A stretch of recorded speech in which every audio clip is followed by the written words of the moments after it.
There is a cliched saying that with position comes the responsibility, and responsibility creates a lot of restrictions on your activities. When you work as RBI Grade B manager, there would be a lot of restrictions on your profile which are official. वो exact restrictions क्या हैं हम इस video में जानेंगे, और उन restrictions को लेकर जो myth हैं वो भी हम इस वीडियो में डिस्कस करेंगे, तो आपको पूरी फुल फ्लेजेड इन्फॉर्मेशन मिलने वाली है। सबसे पहली रिस्ट्रिक्शन जो आरबीआई में रहेगी जब आप काम करेंगे, that is trading is not allowed. बहुत सारे लोग हैं वो ड्रीम रखते हैं कि when I will earn money I trade in stocks and debt instruments with that money and I'll become richer.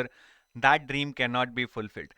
Now, why there is a restriction on trading while you're working at RBI? The reason is that you have lot of sensitive information. आप banks में जाते हैं, आप audits करते हैं, banks की पूरी balance sheet आपके पास है। You know how much are the NPS, you know how much is the profit, आपको सारा कुछ पता रहता है before time, before even the results are published. तो उस सेंसिटिव इंफॉर्मेशन को यूज कर अगर आप ट्रेड करते हैं, that is prohibited under SEBI's insider trading laws. तो इसीलिए आपको ट्रेडिंग अलाउड नहीं है। और जब आप बैंक्स की बैलेंस शीट देखते हैं, आपको बाकी कंपनीज के बारे में भी बहुत कुछ पता लगता है। बैंक्स ने जिन्हों को लोन्स दिए हुए हैं उनकी क्रेडिट हिस्ट्री के बारे में भी आपको पता लगता है। So that's why trading is not allowed.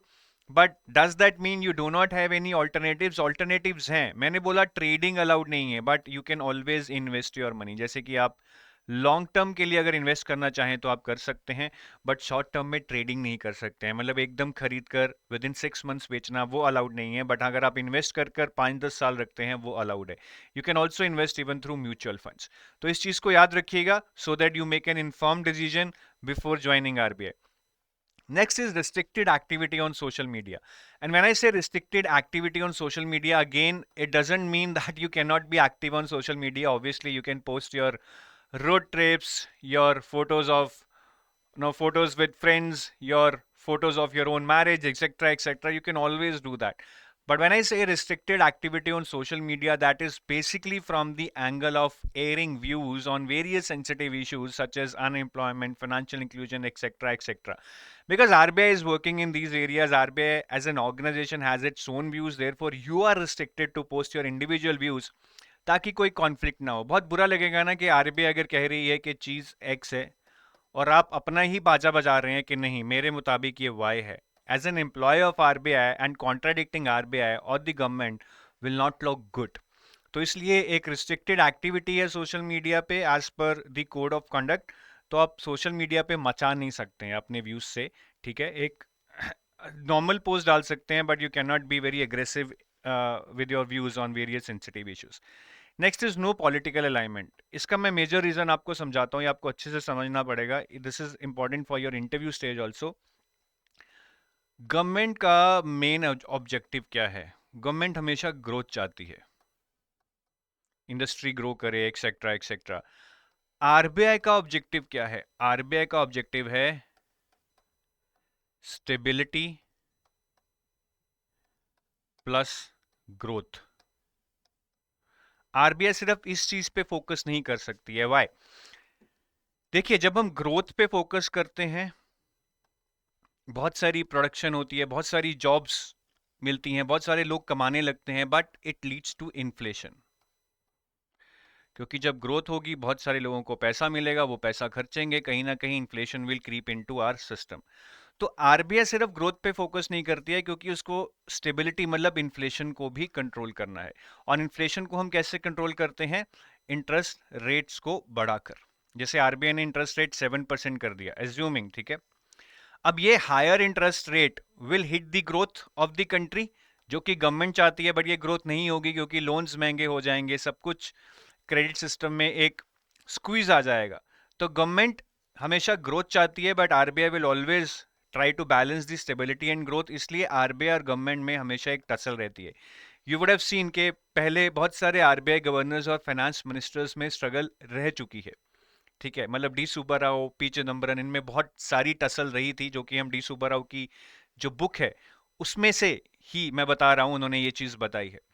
So basically, since you are at loggerheads with the government, the objectives of government and RBI might be different, therefore you are not allowed to be politically biased. आप कोई political alignment नहीं रख सकते हैं, किसी political party के ज़्यादा close नहीं हो सकते हैं, आप रैलीज अटेंड नहीं कर सकते हैं. So you have to be basically unbiased. कोई भी पॉलिटिकल आपकी तरह से वेंचर्स नहीं होने चाहिए. You just be non biased, ठीक है, towards anything, and you keep doing your own work.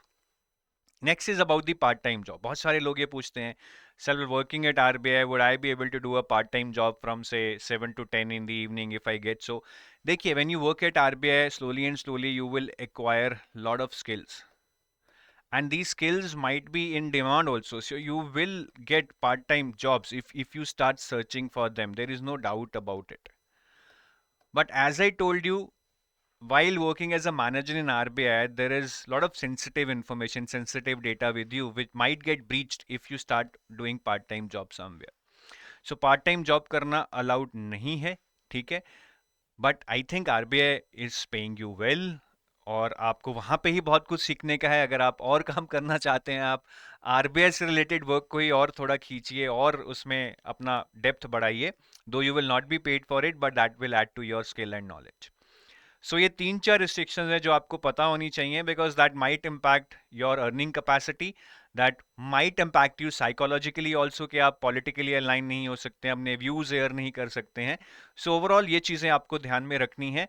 और वैसे भी, क्योंकि ज्वाइन करने के बाद आप ऐसा कुछ ना कर दें जिससे आपका करियर खतरे में आ जाए. It is very important to know all this, ठीक है? बाकी जो लोग यहाँ पे नए हैं, I would like to tell them that this is a guide book, comprehensive guide book for RBI manager, which gives you all the information. बहुत छोटी है, बहुत कॉम्पैक्ट है, बहुत सुंदर है.